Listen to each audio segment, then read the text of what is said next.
विश्वजनीनं विश्वदमन्दं विश्रुतमामि विद्यालयम् अक्षरम् अग्नियाय अमृतिल निന്നमृताय पകരുന്ന നന്മയാം വിദ്യാലയം saint Sebastian വിദ്യാലയം ഇത് സെന്റ് സെബാസ്റ്റ്യൻ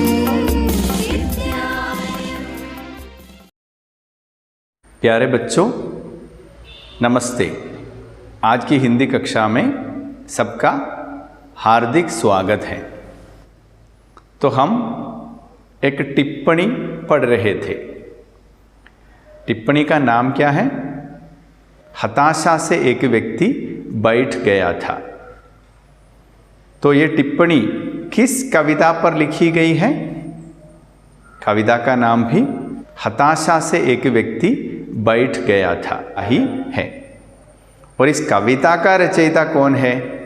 कविता का रचयिता है विनोद कुमार शुक्ल और टिप्पणी का रचयिता है नरेश सक्सेना।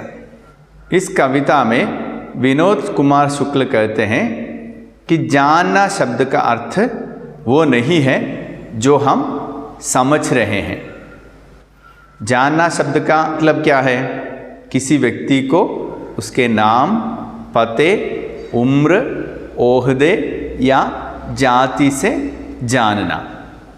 किसी व्यक्ति को जानने का असली मतलब है कि उसकी हताशा, निराशा, असहायता या संकट को जानना। तो यहाँ विनोद कुमार शुक्ल अपनी कविता के द्वारा यह कह रहे हैं कि हमें मनुष्य को मनुष्य की तरह जानना है। നമ്മളൊരു മനുഷ്യനെ മനുഷ്യനായി അറിയണം. അപ്പോൾ ഇത്രയായിരുന്നു നമ്മൾ പഠിച്ചിരുന്നത്. അപ്പോൾ നമുക്കിനി ബാക്കി ഒന്ന് നോക്കാം. देखो, कविता लगातार नहीं जानने और जानने का बयान करती जाती है। ശില്പ की इस बारीक कारीगरी को देखें. എന്താണ് ആ ചെറിയ പാരഗ്രാഫിൽ പറയുന്നത്? കവിത ലഗാതാർ, ലഗാതാർ എന്ന് പറഞ്ഞാൽ നിരന്തരം. അപ്പോൾ ഈ കവിത നിരന്തരം നഹി ജാനനെ ഓർ ജാനനെ കാ ബയാൻ കർത്തി രഹത്തി ഹെ. നഹി ജാനന എന്നും ജാനന എന്നും ഇങ്ങനെ വീണ്ടും വീണ്ടും വിവരിച്ചുകൊണ്ടിരിക്കുകയാണ്, അല്ലെ വർണ്ണിച്ചുകൊണ്ടിരിക്കുകയാണ്, പറഞ്ഞുകൊണ്ടിരിക്കുകയാണെന്നൊക്കെയാണ് അർത്ഥം. ബയാൻ കർണ എന്ന് പറഞ്ഞാൽ പറയുക, വർണ്ണിക്കുക, വിവരിക്കുക എന്നൊക്കെ അർത്ഥമുണ്ട്. ശില്പ की इस बारीक कारीगरी को देखें. ശില്പം എന്ന് പറഞ്ഞാൽ കാവ്യശില്പമാണ്. അപ്പോൾ കാവ്യശില്പത്തിൻ്റെ ഈ ബാരീക് കാരിഗരി, ഈ കാരിഗരി എന്ന് പറഞ്ഞാൽ ശില്പവിദ്യ എന്നാണ്, ക്രാഫ്റ്റ്സ്മാൻഷിപ്പ് എന്നൊക്കെ ഇംഗ്ലീഷിൽ പറയും. ബാരീക് എന്ന് പറഞ്ഞാൽ പ്രിസൈസ്, സൂക്ഷ്മമായ എന്നർത്ഥം. അപ്പോൾ കാവ്യശില്പത്തിൻ്റെ ഈ സൂക്ഷ്മമായ ശില്പവിദ്യ നമുക്കൊന്ന് നോക്കാം. അപ്പോൾ ഇതാണ് ആ പാരഗ്രാഫ്. ഇനി അടുത്ത പാരഗ്രാഫ് നോക്കാം. വഹ മുझे नहीं जानता था, हाथ बढ़ाने को जानता था. हम एक दूसरे को नहीं जानते थे, साथ चलना जानते थे. यह नहीं जानना और जानना कविता में किसी लोकगीत की स्थाई की तरह बार बार लौटता है. गद्य में लिखी हुई किसी कविता में लिरिकल या गीतात्मकता का बोध इस खूबी के साथ हिंदी की किस कविता में आया है याद नहीं आ रहा. അപ്പോൾ എന്താണ് ആ പാരഗ്രാഫിൽ പറയുന്നത് നോക്കിയേ. വഹ് മുझे नहीं जानता था, അവൻ എന്നെ അറിയില്ലായിരുന്നു. ഹാത്ത് ബഡാനെ കോ ജാൻതാ ഥാ, കൈ നീട്ടുന്നത് അറിയാമായിരുന്നു. ഹം ഏക് ദൂസരെ കോ നഹി ജാൻതേ ഥേ, ഞങ്ങൾക്ക് പരസ്പരം അറിയില്ലായിരുന്നു. സാത്ത് സാത്ത് ചലന ജാൻതേ ഥേ, ഒരുമിച്ച് നടക്കാൻ അറിയാമായിരുന്നു. യഹ് നഹി ജാനന ഓർ ജാനന, ഈ അറിയില്ല എന്നും അറിയാമെന്നതും ഈ രണ്ട് വാക്കുകൾ കവിത മേ കിസി ലോക് ഗീത് കെ സ്ഥായി കി തരഹ് ബാർ ബാർ ലൗട്ട്താ ഹെ. ഈ കവിതയിൽ ഏതോ ലോക് ഗീത്, ലോക് ഗീത് എന്ന് പറഞ്ഞാൽ ഫോക്ക് സോങ് ആണ്, നാടൻ പാട്ടെന്നൊക്കെ പറയും. നാടൻ പാട്ടിൻ്റെ സ്ഥായി, സ്ഥായി എന്ന് പറഞ്ഞാൽ നമ്മൾ വായ്ത്താരി എന്ന് പറയും. നാടൻ പാട്ടുകൾ കേട്ടിട്ടുള്ള നിങ്ങൾക്കറിയാം, അതിലൊരു ഒന്നോ രണ്ടോ വരികൾ ഇങ്ങനെ വീണ്ടും വീണ്ടും ഇടയ്ക്കിടയ്ക്ക് ആവർത്തിച്ചുകൊണ്ടിരിക്കും. അതിനാണ് നമ്മൾ വായ്ത്താരി എന്ന് പറയുന്നത്. അപ്പോൾ സ്ഥായിക്ക് തര ബാർ ബാർ ലൗട്ട്താ ഹെ, വീണ്ടും വീണ്ടും. ലൗട്ടന എന്ന് പറഞ്ഞാൽ റിട്ടേൺ ചെയ്യുക, മടങ്ങി വരിക എന്നൊക്കെയാണ്. അപ്പോൾ വീണ്ടും വീണ്ടും അതിങ്ങനെ ആവർത്തിച്ചുകൊണ്ടിരിക്കുകയാണ്. गद्य में लिखी हुई किसी कविता में लिरिकल या गीतात्मकता का बोध इस खूबी के साथ हिंदी की किस कविता में आया है याद नहीं आ रहा. അപ്പോൾ ഒരു ഗദ്യത്തിൻ്റെ ശൈലിയിൽ എഴുതിയ ഈ കവിതയിൽ ഗീതാത്മകത കാ ബോധ്, അതിനാണ് ലിറിക്കൽ എന്നുള്ള ഇംഗ്ലീഷ് വാക്കാണ്. ഈ ഗീതാത്മകത കാ ബോധ്, ഒരു സംഗീതാത്മകത ഇത്ര നന്നായിട്ട് ഹിന്ദിയിൽ ഏതെങ്കിലും ഒരു കവിതയിൽ വന്നിട്ടുണ്ടോ എന്ന് എനിക്ക് ഓർമ്മയില്ല. യാദ് നഹി ആരഹ എന്ന് പറഞ്ഞാൽ ഓർമ്മയില്ല. ഇസ് ഖൂബി കെ സാത്ത് എന്ന് പറഞ്ഞാൽ ഇത്ര നന്നായിട്ട് വേറെ ഏതെങ്കിലും കവിതയിൽ വന്നിട്ടുണ്ടോ എന്ന് എനിക്ക് ഓർമ്മയില്ല എന്ന് ആര് പറയുന്നു? നരേഷ് സക്സേന പറയുന്നു. ഇനി അടുത്ത പാരഗ്രാഫ് നോക്കിയേ. जैसे किसी गज़ल में आखिरी शेर के आखिरी शब्द श्रोताओं की ज़ुबान पर आपसे आप आ जाते हैं, वैसे ही इस कविता के अंतिम शब्द यानी साथ साथ चलना के बाद यदि कविता पाठ रोक दिया जाए तो सुनने वाले खुद वाक्य पूरा कर देंगे और कहेंगे जानते थे. ഇപ്പം എന്താണ് പറയുന്നത്? ജैसे किसी गज़ल में, അതായത് ചില ഗസലിലൊക്കെ ഉള്ളതുപോലെ, ഗസൽ എന്ന് പറഞ്ഞാൽ നിങ്ങൾക്കറിയാം ഒരു പ്രത്യേകതരം പാട്ടുകളാണത്. ആഖിരി ഷേർ കെ ആഖിരി ശബ്ദ്, അവസാനത്തെ വരിയുടെ അവസാനത്തെ വാക്ക്. ഈ ഷേർ എന്ന് പറഞ്ഞാൽ സിംഹം എന്നൊരു അർത്ഥം നിങ്ങൾ പഠിച്ചിട്ടുണ്ട്.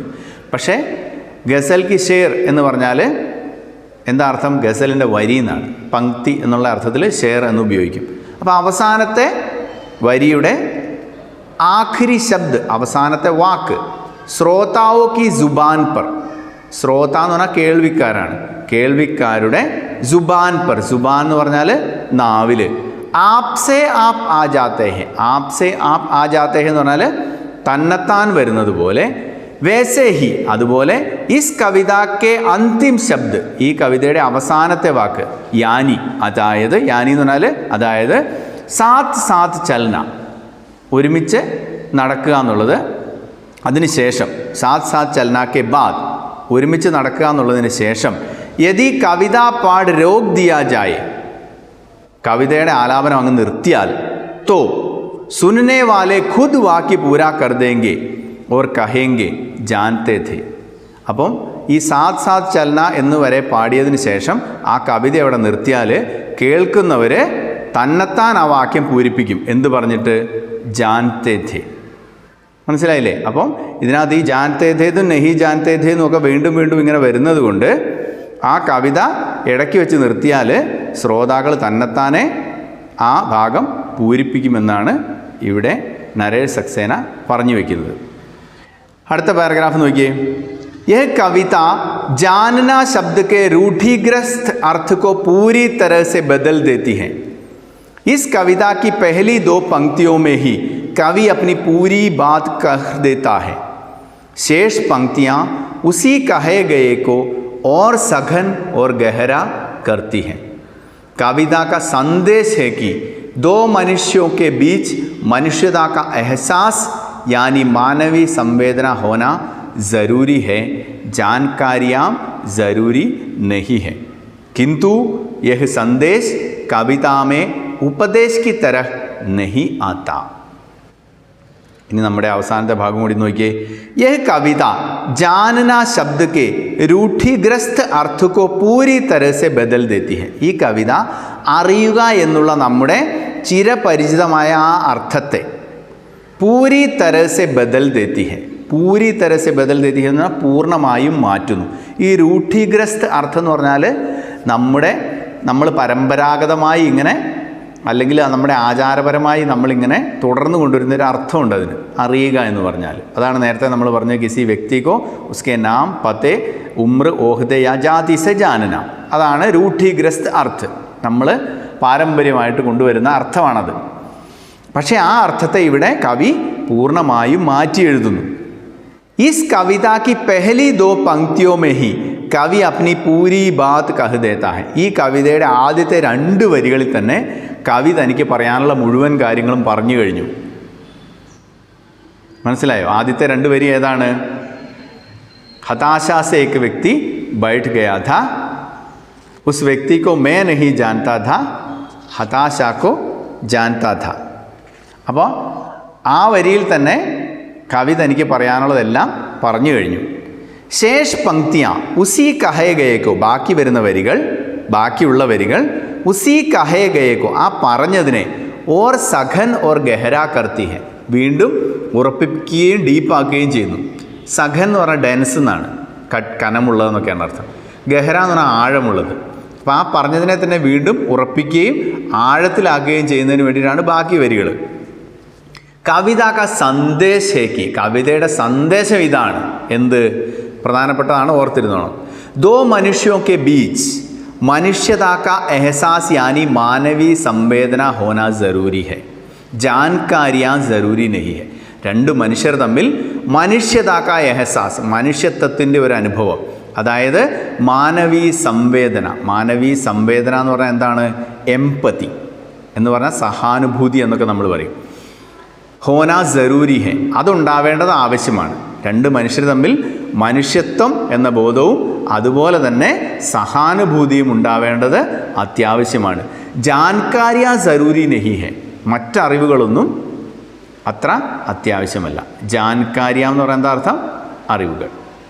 കിന്തു യഹ് സന്ദേശ് കവിതാമേ ഉപദേശ് കി തരഹ് നഹി ആത്ത, എന്നാൽ ഈ സന്ദേശം കവിതയിൽ ഒരു ഉപദേശം പോലെ അല്ല താനും വരുന്നത്. സാധാരണ നമുക്കറിയാം കവിതകളിലോ അല്ലെങ്കിൽ മറ്റു ലേഖനങ്ങളിലോ ഒക്കെ നമ്മളെ എന്തെങ്കിലും ഒരു ഉപദേശിക്കുന്ന പോലെയാണ് ഉണ്ടാവുക. പക്ഷേ ഇവിടെ അങ്ങനെ ഒരു ഉപദേശിക്കുന്ന പോലെ വന്നിട്ടേയില്ല. നിങ്ങൾക്കറിയാം, ഉപദേശിക്കുന്ന നമുക്ക് ആർക്കും ഇഷ്ടമില്ല, അല്ലേ? കുട്ടികളായ നിങ്ങൾക്കാണെങ്കിലും ഇഷ്ടമില്ല, ഇപ്പം മുതിർന്നവനായ എനിക്കാണെങ്കിലും ഇഷ്ടമില്ല. നമ്മളെ ആരും ഉപദേശിക്കും നമുക്ക് അധികം ഇഷ്ടമുള്ള കാര്യമൊന്നുമല്ല. ഈ കവിതയിൽ ഒരു ഉപദേശം എന്ന രീതിയിലൊന്നും വരാതെ അദ്ദേഹത്തിന് പറയാനുള്ള കാര്യങ്ങൾ അദ്ദേഹം പറഞ്ഞിരിക്കുന്നു. ഓക്കെ, അപ്പോൾ ഇതാണ് നമ്മുടെ ഹതാശാസെ ഏക് വ്യക്തി ബൈഠ് ഗയാ ഥാ എന്നുള്ള ടിപ്പണി. മനസ്സിലായില്ലേ? വളരെ നല്ലൊരു കവിതയും അതിനെപ്പറ്റി എഴുതിയ വളരെ മനോഹരമായ ഒരു ടിപ്പണിയുമാണ് നമുക്ക് പഠിക്കാനുള്ളത്.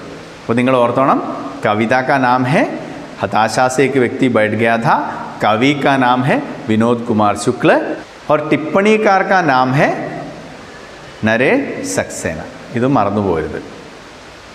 ഓക്കെ, അപ്പോൾ നിങ്ങൾ ഈ കവിത നന്നായിട്ട് വായിക്കണം. അതുപോലെ ടിപ്പണി ഒരു 2-3 പ്രാവശ്യം വായിക്കുക. ഞാനിതിൻ്റെ അർത്ഥമൊക്കെ ഇപ്പോൾ എഴുതിത്തരും. അതൊക്കെ നിങ്ങൾ എഴുതുക, പഠിക്കുക. ഓക്കെ, तो हम अगली कक्षा में मिलेंगे. धन्यवाद. अलविदा.